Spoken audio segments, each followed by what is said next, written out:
Bonsoir, le flash de ce mardi. Les écoles publiques ont reçu du mobilier comprenant des chaises et des tables. Cela a permis aux écoles de fonctionner à pleine capacité. Depuis la semaine dernière, toutes les écoles publiques ont recommencé à fonctionner avec tous leurs effectifs dans le même temps.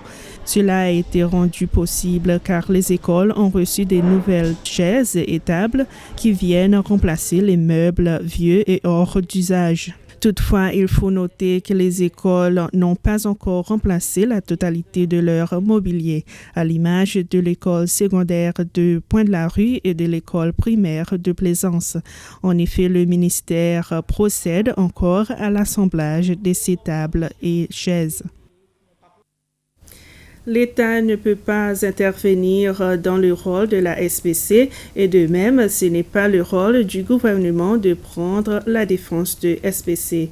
Le vice-président Ahmed Afif, en sa qualité de ministre de l'Information, a ajouté que la Constitution stipule que SPC est une entité indépendante. Il répondait ainsi au leader de l'opposition, Sébastien Pillet, qui voulait une explication à l'Assemblée, à savoir pourquoi SPC n'est pas impartial conformément au principe de la liberté d'expression inscrit autant dans la Constitution que dans la loi qui régit la SPC. Le vice-président Afif a déclaré que tout individu ou toute entité qui aurait un litige avec SPC devrait s'adresser directement à cette société.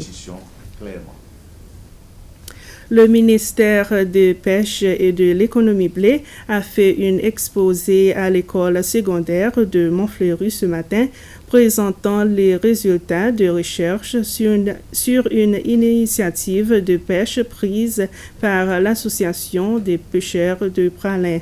Darrell Green a déclaré que cette recherche montre que la quantité de capture après la période de fermeture de 6 mois est plus grande. Le ministre Jean-François Ferrari dit que le gouvernement souhaite voir d'autres associations adopter des plans similaires. La première phase du projet est terminée. C'est important de partager les résultats. C'est une belle histoire, l'histoire de ce qui s'est passé dans la baie de Baie-Sainte-Anne.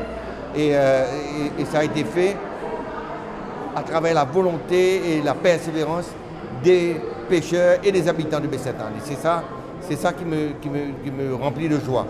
La deuxième phase, c'est de partager cette information et d'encourager d'autres associations de pêcheurs pour faire la même chose et pour protéger la ressource dont ils tirent le gagne-pain, leur subsistance.